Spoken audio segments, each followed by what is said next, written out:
था कि सेंट जीशांग की डेथ के बाद स्मॉल टाउन का नया सेंट मास्टर वन बन गए थे और उन्होंने स्मॉल टाउन के रूल्स को और भी ज्यादा स्ट्रिक्ट बना दिया। साथ ही साथ डेली डायनेस्टी उनके साथ जुड़ना चाहती थी। साथ ही हमने देखा था कि एल्डर वांग ने माओ कुजान की ग्रैनी को ब्रिज क्रॉस करवा कर रिवर गॉड बना दिया ताकि वो मास्टर वन की सोड मेकिंग के लिए वाटर स्पिरिट बना पाए।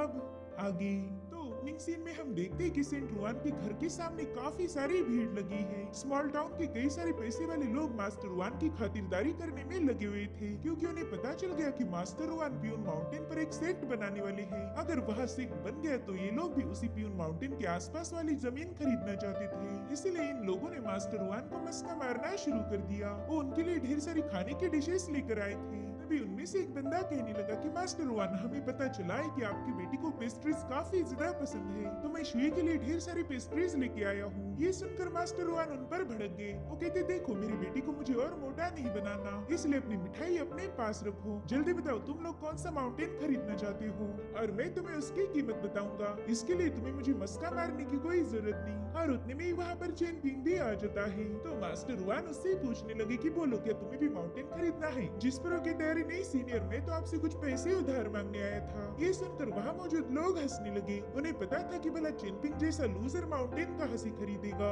ये तो खुद ही इतना गरीब है। तभी चेनपिंग उन लोगों को नजरअंदाज करते हुए मास्टर रुआन से कहता है कि मुझे बस 15 या 16 सिल्वर टेल्स की जरूरत थी। दरअसल उस मास्टर युआन को जब मैंने टाउन में भगाया था तब उसने कई सारे लोगों के घर तोड़ दिए। अब वो लोग मुझसे ही पैसे मांग रहे हैं और मुझे भी लगता है कि मैंने उन्हें पैसे दे देने चाहिए। आफ्टर ऑल उस मंकी फेस मास्टर को मैंने ही तो उकसाया था ना। जिस पर सेंट रुआन कहती कि हर गलती को अपने सिर पे मत लिया करो। अब वहाँ मौजूद लोग चेनपिंग से कहने लगे कि मास्टर रुआन इस टाउन के सबसे इम्पोर्टेंट पर्सन बन चुके हैं, उनसे पैसे मांगने में तुम्हें शर्म आनी चाहिए थी। अब जल्दी से यहाँ से दफा हो जाओ। और तभी उनके पीछे से आवाज आई कि चेनपिंग ने नहीं बल्कि तुम लोगों ने यहाँ से कट लेना चाहिए। वो लोग देखते कि शुई के हाथ में एक हथौड़ा है, जिससे वो लोग काफी ज्यादा डर गए थे। अब शुई चेनपिंग से कहती, चलो मेरे साथ, मैं तुम्हें एक्यूपंक्चर के कुछ और पॉइंट सिखाना चाहती हूँ। जिस पर मास्टर रुआन कहने लगे कि पहले तो तुम ढंग से सीख लो फिर इसे सिखाना। मैं जानता हूँ तुम्हें कुछ नहीं आता। चलो अभी सिल्वर टेल्स लेकर सीधे मार्केट चली जाओ। मेरे लिए एक बढ़िया क्वालिटी की वाइन और 2-4 पेस्ट्रीज खुद के लिए भी खरीद लेना।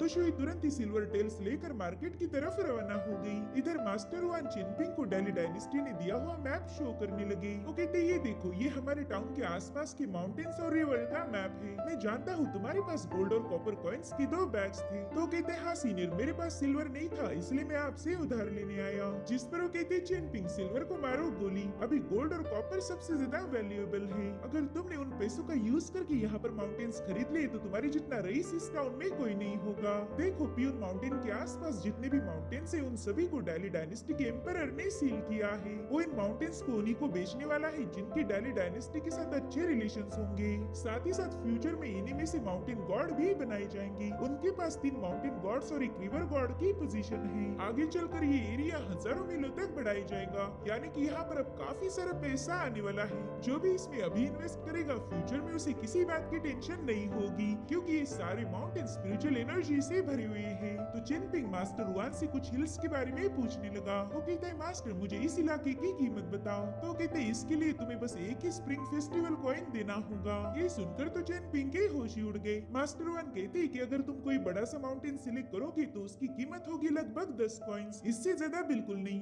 सच बताओ तो डेली डायनेस्टी के पास पैसों की कोई कमी नहीं, उन्हें बस लोगों के साथ अच्छे रिश्ते बनाने हैं। तो चेनपिंग उनसे कहता है, सीनियर समझो, आज अगर मैंने कोई माउंटेन खरीदा और कल मैं मर गया तो मेरे माउंटेन का क्या होगा? चेनपिंग के इस सवाल से मास्टर रुआन भी इम्प्रेस हो गए। वो कहते, बच्चे तुम हो तो बहुत छोटे, मगर अकल तुम में हमारी शुई से भी ज्यादा है। देखो मुझे नहीं लगता कि मेरे होते हुए तुम मारे जाओगे। मैं मानता हूँ कि मैं थोड़ा सा गुस्से वाला हूँ, लेकिन मेरे सेंट जीशांग जितने रूल्स और प्रिंसिपल्स नहीं है। अगर तुम जानबूझकर किसी से पंगे नहीं लोगे तो मैं हमेशा तुम्हें प्रोटेक्ट करूंगा, इसलिए तुम उसकी फिक्र मत करो। लगभग 300 सालों तक डेली डायनेस्टी माउंटेन को वापस नहीं ले सकती। मैंने उनके साथ ऐसे ही डील की है, बाद में भी वो तुमसे तुम्हारा माउंटेन छीन नहीं सकते। इनफैक्ट मैंने तो खुद के लिए भी 3 माउंटेन्स खरीद लिए हैं। तुम एक काम करो, फेंगशुई माउंटेन को खरीद लो, वो मेरे माउंटेन के बिल्कुल साइड में है। वहाँ से तो हम हमेशा कांटेक्ट में रहेंगे। अगर आगे चलकर तुम यहाँ से कहीं दूर भी चले गए तो तुम माउंटेन मेरे पास किराए पर रख सकते हो। मैं तुम्हें हर साल उसका प्रॉफिट दे दिया करूंगा। तुम बस आराम से बैठकर अपने हिस्से के कॉइन्स गिनते रहो। जिस पर चेनपिंग उनसे पूछने लगा कि सीनियर, अगर मैंने माउंटेन परचेस किए तो यहाँ के लोगों को मुझसे जलन तो नहीं होगी ना? पता चले उन्होंने गुस्से में आकर मुझे खत्म कर दिया।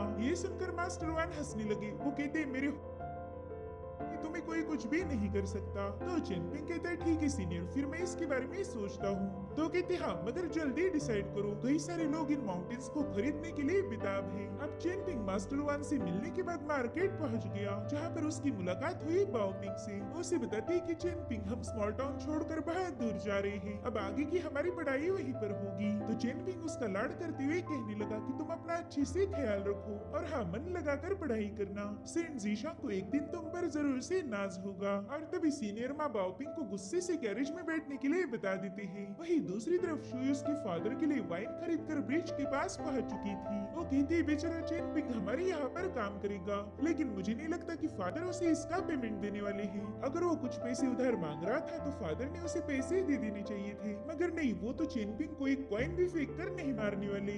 इसलिए मुझे ही मजबूरी में आकर पैसों की चोरी करनी पड़ी। जिसके बाद वो ब्रिज पर रुक जाती है। उसने तुरंत ही अपनी पावर्स को एक्टिवेट करते हुए फायर ड्रैगन को समन कर लिया, जो कि दिखने में काफी ज्यादा शानदार था। अब वो ड्रैगन सीधा रिवर के बॉटम में चला जाता है। वो वहाँ पर किसी को ढूंढ रहा था और तभी शुई उस पर सवार हो गई। उसने अपनी फायर पावर का यूज करते हुए रिवर गॉड को ट्रैप कर दिया था। शुई उससे पूछती कि बताओ तुम यहाँ पर क्या कर रही हो, और मैंने तुम्हारे अंदर बहुत ही स्ट्रॉन्ग किलिंग इंटेंट को महसूस किया। क्या तुम सच में मुझे मारना चाहती थी? वेल अगर ऐसी बात है तो ये ख्याल दिल से निकाल दो। शायद तुम्हें पता ही नहीं कि मैं आगे चलकर 6 रिवर गॉड्स को मारने वाली हूँ। यही मेरी किस्मत है। कहीं ऐसा ना हो कि तुम भी उन 6 रिवर गॉड्स में शामिल हो जाओ। जिस पर वो रिवर गॉड कहती कि प्लीज मेरा यकीन करो, मेरे आपको लेकर कोई गलत इरादे नहीं थे। मैं तो बस आपके फादर मास्टर रुआन के लिए वाटर स्पिरिट क्रिएट कर रही हूँ ताकि उन्हें सोड को फोर्ज करने में आसानी हो। जिस पर शुई कहने लगी कि उस दिन तुम मेरे दोस्त चेनपिंग को भी घूर रही थी। अगर तुमने उसके खिलाफ कोई भी एक्शन लिया तो मैं एक ही सेकंड में तुम्हें जलाकर राख कर दूंगी। जिस पर वो रिवर गॉड कहने लगी कि मैं तो चेनपिंग को मारने का सोच भी नहीं सकती। उस दिन चेनपिंग बॉक्सिंग की प्रैक्टिस कर रहा था तो मैं बस क्यूरियस होकर उसकी मूव्स देख रही थी। इसके अलावा मेरा और कोई इंटेंशन नहीं था। तो शुई तुरंत ही ब्रिज पर वापस आके अपने फायर ड्रैगन को दोबारा से ब्रेसलेट में बदल देती है। इधर वो रिवर गॉड दर्द के मारे तड़प रही थी। वो शुई से कह रही थी कि आपने तो मुझ पर अटैक भी नहीं किया, फिर मुझे इतना दर्द क्यों हो रहा? जिस पर शुई कहती माफ करना, मैं तुम्हें बताना भूल गई। दरअसल मेरे पास फायर गॉड की बॉडी है, साथ ही साथ वाटर की भी पावर। इसी वजह से तुम्हें थोड़ी सी तकलीफ होगी, मगर याद रखना आइंदा से तुम चेनपिंग से दूर रहोगी। तो रिवर गॉड तुरंत ही उसकी बात मान जाती है।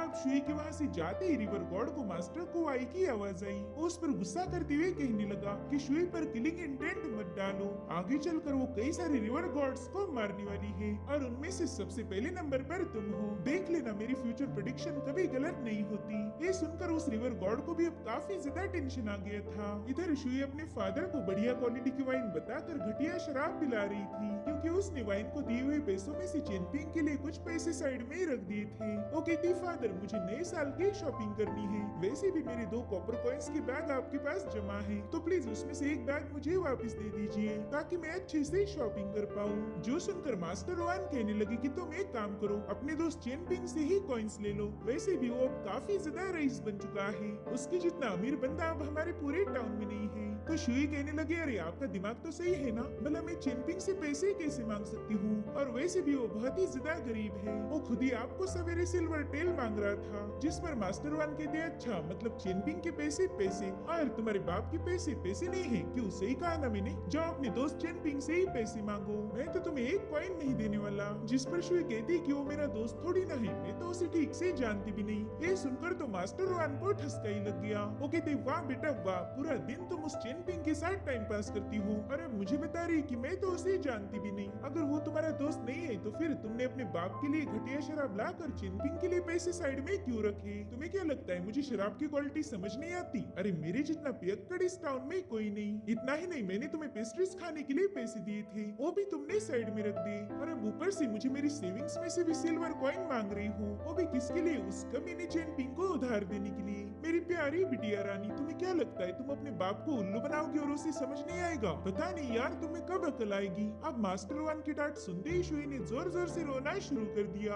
अब मास्टर वान तो उसे चुप नहीं करा सकते थे, इसलिए उन्होंने खुद के मुंह पर एक चाटा मार लिया। वो अब सीधा चेनपिंग को कूटने के लिए टाउन में पहुंच गए थे, मगर तभी एल्डर वांग उनके सामने से गुजर गए, जो कि मास्टर वान को सीधा टाउन के बाहर बुला लेते हैं। वहाँ जाते ही मास्टर वान ने एल्डर वांग को अपना वाइन गोर्ड थमा दिया ताकि वो भी 2 घूंट मार सके। वो कहते हैं कि शायद चेनपिंग आगे चलकर तुम्हारे लिए हार्ट अटैक का कारण बनने वाला है। तुम्हारी बेटी उस लड़के को काफी ज्यादा पसंद करती है। अगर मास्टर वान का कंसर्न चेनपिंग नहीं था, वो तो चेनपिंग को खुद ही काफी ज्यादा पसंद करते हैं। वो कहते मास्टर वांग चेनपिंग को साइड में रख दो, मुझे तो उस बंदे के बारे में जानना था जो कि डेली डायनेस्टी के सुपरवाइजर शांग के साथ यहाँ आया है। आखिर वो बंदा है कौन? मैं तो उसकी कल्टीवेशन भी देख नहीं पा रहा। जिस पर एल्डर वांग कहने लगे कि पुरानी कहावतें बिल्कुल सही है, वो देखो नाम लिया और शैतान हाजिर। दरअसल वो बंदा वहाँ पर पहुँच चुका था। वो मास्टर वान से कहने लगा कि सीनियर, मैं पहली बार आपसे मिल रहा हूँ, तो प्लीज मेरी ग्रीटिंग्स को एक्सेप्ट कीजिए। साथ ही साथ वो एल्डर वांग को भी ग्रीट कर रहा था, मगर बस लफ्जों से। उसकी हरकतें फुल टू एटीट्यूड से भरी हुई थी। एल्डर वांग कहते कि मुझे नहीं लगता तुम एक रियल पर्सन हो। एक तो तुम घोस्ट टैलिस्मान हो सकते हो या फिर डिवाइन टैलिस्मान। जिस पर वो बंदा कहने लगा कि मैं तो यहाँ पर आपसे हाय हेलो बोलने आया था, मगर आपने तो मेरे एग्जिस्ट होने पर ही सवाल उठाया। खैर मुझे भी पता है कि इस टाउन के पावरफुल लोग करते क्या है। वो टाउन के इवल स्पिरिट को वाटर गॉड में बदल देते हैं। यानी कि इस बंदे को माओ कुजान की ग्रैनी की सारी हकीकत पता थी। जिसके बाद वो एल्डर वांग से कहने लगा कि अब आप काफी ज्यादा बूढ़े हो चुके हो। आपकी हालत तो ऐसी है मानो 10,000 साल पुराना जहाज। तो आपने समंदर में थोड़ा सा केयरफुल रहना चाहिए, वरना मेरी जैसी पावरफुल लहर आपको 1 सेकंड में डुबा देगी। जिस पर एल्डर वांग कहते बच्चे, तुमने अपना मुंह चलाकर खुद ही मुसीबत को बुला भेजा। जिसके बाद वो अपने पावरफुल स्मोक से सीधे उस बंदे को एक टोर्नेडो में ट्रैप कर देते हैं, मगर उस बंदे पर उसका कोई असर नहीं हुआ था। वो कहता है शायद एल्डर वांग ने बहुत लंबे अरसे से किसी के साथ फाइट नहीं की, इसलिए उनकी पावर को भी उन्हीं की जैसे जंग लग चुका है। जिसके बाद वो बंदा अपनी पावर्स को रिलीज करते हुए वहाँ पर एक बहुत ही विशाल फॉर्मेशन बना लेता है, जो देखकर एल्डर वांग कहने लगे कि तुम्हारी फॉर्मेशन तो दिखने में कमाल की है, मगर मेरे सामने शो ऑफ करने का कोई फायदा नहीं। जिसके बाद वो अपनी स्मोकिंग पाइप के ऐश को झटकते हुए वहाँ पर बहुत ही पावरफुल स्मोकिंग पॉट समन कर लेते हैं। अब उस पॉट ने सीधे जाकर उस फॉर्मेशन पर हिट कर दिया, जिसके चलते वो फॉर्मेशन एक ही सेकंड में डिस्ट्रॉय हो चुका था। तो उस बंदे ने ये सब देखते हुए अपने चेस पीसेस का यूज करते हुए वहाँ पर एक बहुत बड़ा शतरंज बना लिया, जो देखकर मास्टर वान कहने लगे कि ये बंदा तो गेम का शौकीन लगता है। जिस पर एल्डर वान कहने लगे, हाँ इस बंदे ने तो मेरे भी इंटरेस्ट को जगा दिया है, अब देखना पड़ेगा कि ये कितना ज्यादा पावरफुल है। जिसके बाद वो अपने कई सारे स्मोकिंग पॉट का यूज करते हुए उस बंदे पर अटैक करना शुरू कर देते हैं। इधर वो बंदा अपनी पावरफुल शील्ड बनाते हुए कहने लगा कि एल्डर की इच्छा है तो मैं मना कैसे कर सकता हूँ। अगर आपको मेरी पावर्स देखनी है तो मैं जरूर से शो करूंगा। वेल मेरे साथ फाइट करके आपकी भी थोड़ी सी प्रैक्टिस हो जाएगी। जिसके बाद वो भी अपने चेस पीसेस को थ्रो करते हुए एल्डर वांग के अटैक को डिस्ट्रॉय कर देता है। साथ ही उसने वहाँ पर एक फॉर्मेशन क्रिएट करके एक बहुत ही पावरफुल सोर्ड को समन कर लिया, जिसका यूज करते हुए वो एल्डर वांग पर अटैक कर देता है, मगर एल्डर वांग ने अपनी स्मोकिंग पाइप से उसे साइड में हटा दिया। वो कहते हैं कि ये वाली टेक्निक काफी लोगों को पता है, मगर वो तुम्हारी जितना अच्छे से इसे यूज नहीं कर पाते। इधर वो बंदा अपनी उसी सोर्ड में चेस पीसेस को ऐड करके वहाँ पर एक विशाल सोर्ड क्रिएट कर देता है, जो देखकर एल्डर वांग कहने लगे कि अब इस गेम में मुझे काफी ज्यादा मजा आ रहा। तब तक उन्होंने अपने स्पिरिट फॉर्म को भी समन कर लिया था, जो कि उस बंदे की सोर्ड को अपनी ताकत लगाते हुए एक ही सेकंड के अंदर ब्रेक कर देता है। साथ ही साथ एल्डर वांग ने उस पर थंडर बरसाना भी शुरू किया था, जो देखकर वो बंदा कहने लगा कि एल्डर मुझे नहीं लगता आप इस फाइट को फ्रेंडली ले रहे हो, मेरे ख्याल से आप फुल टू सीरियस हो कि मेरे साथ फाइट कर रहे। शुक्र मनाओ कि अभी तक मैं इस फाइट में सीरियस नहीं हुआ था, वरना आपके लिए मसला हो जाता। जिसके बाद वो भी अपनी सेलेस्टियल लायन को समन करते हुए सीधे एल्डर वांग पर हल्ला बोल देता है। इधर एल्डर वांग का स्पिरिट फॉर्म उसे दबोचने के लिए तैयार था। सबसे पहले तो उस स्पिरिट फॉर्म ने लायन को बड़ी जोरों से जमीन पर पटक दिया, जिसके बाद इन दोनों के फॉर्म्स में जबरदस्त फाइट होना शुरू हो गई। इन दोनों के एक दूसरे पर किए जाने वाले अटैक की वजह से वहाँ पर बहुत ही खतरनाक एनर्जी रिलीज हो रही थी, जिससे वो पूरी जमीन शेक होने लगी। इधर वो लायन एल्डर वांग के स्पिरिचुअल फॉर्म को घसीटते हुए काफी खतरनाक तरीके से डोमिनेट कर रहा था, जो देखकर मास्टर रुआन को भी टेंशन आने लगा। वो अब इन दोनों को समझाते हुए कहने लगी कि प्लीज मेरी खातिर इस फाइट को यहीं पर रोक दो। मैं जानता हूँ तुम दोनों भी बहुत ज्यादा पावरफुल हो, मगर ये पावर्स का शो ऑफ करके दोनों को कुछ नहीं मिलने वाला। वहीं पर एल्डर वांग कहती कि लड़का बहुत ही ज्यादा घमंडी है, इसे सबक सिखाने के लिए मुझे थोड़ी और मेहनत करनी होगी।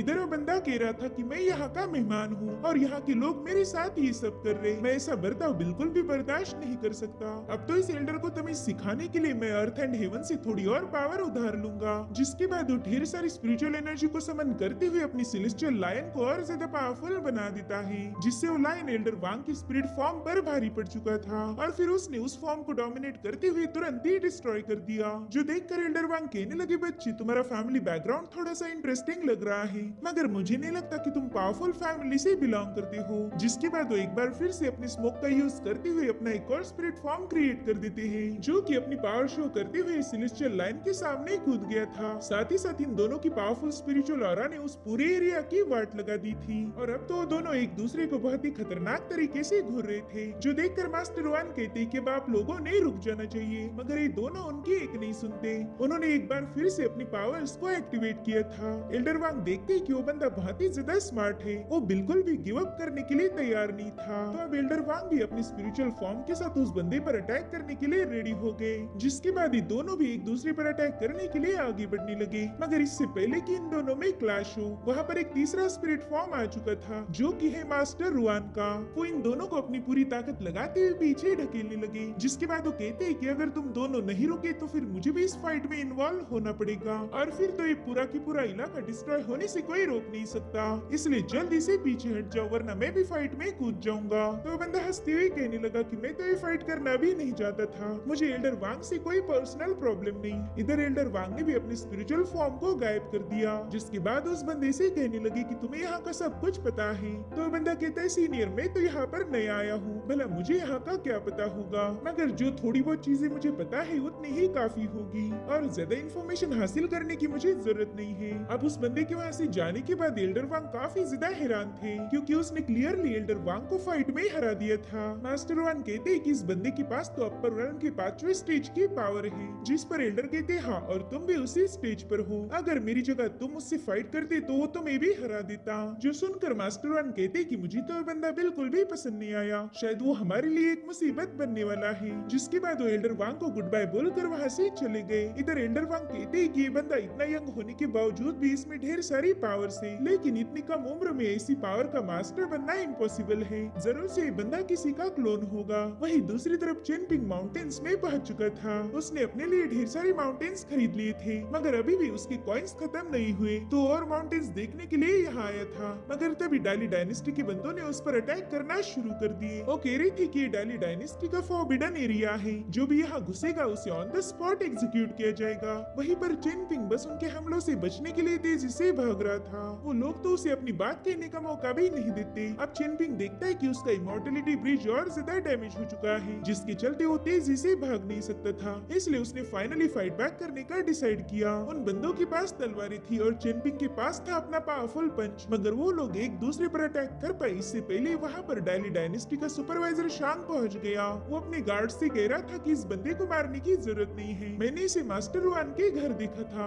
जिसके बाद वो चेनपिंग को बताता है कि मैं इस इलाके का सुपरवाइजर शांग हूँ, तुम बस ओरिजिनल रूट को फॉलो करते हुए आगे बढ़ना तो तुम पर ऐसे अटैक नहीं होंगे। इसलिए चेनपिंग उसका शुक्रिया अदा करके तुरंत ही वहाँ से रवाना हो गया। अब चेनपिंग के वहाँ से जाने के बाद उस सिपाही शांग को बता रहे थे कि इस बंदे की कल्टीवेशन कुछ खास नहीं है, मगर फिर भी इसमें काफी सारी पावर थी, आखिर ये पॉसिबल कैसे हुआ। जिस पर शांग बताता है कि ये बंदा स्मॉल टाउन का मेंबर है और स्मॉल टाउन में ये चीजें होती रहती है। इधर चेनपिंग का ब्रिज उसे काफी ज्यादा तकलीफ दे रहा था, जिसके चलते चेनपिंग सीधे पहाड़ से नीचे गिरने लगा, क्योंकि उसे क्लिफ भी नजर नहीं आई थी। साथ ही साथ उसे उस ब्रिज वाली फेरी के भी विजन आने लगे। चेनपिंग उस फेरी से बात करने की कोशिश कर रहा था, मगर उसने चेनपिंग को तुरंत ही इस इल्यूजन से बाहर निकाल दिया ताकि चेनपिंग की जान बच जाए। अब चेनपिंग देखता है कि वो बड़ी ही तेजी से नीचे गिर रहा है, तो उसने जैसे तैसे एक माउंटेन के क्रैक को होल्ड किया, वो बाल बाल बच गया था। जिसके बाद वो जल्दी से ब्रीदिंग टेक्निक का यूज करते हुए खुद को स्टेबल करने लगा। साथ ही शुए ने उसे जो एक्यूपंक्चर पॉइंट्स बताए थे वो अपनी एनर्जी वहाँ पर सर्कुलेट करता है, जिसके चलते थोड़ी देर में चेनपिंग की बॉडी से बहुत ही स्ट्रॉन्ग एनर्जी रिलीज होने लगी और फाइनली उसने अपनी बॉडी को स्टेबल कर लिया।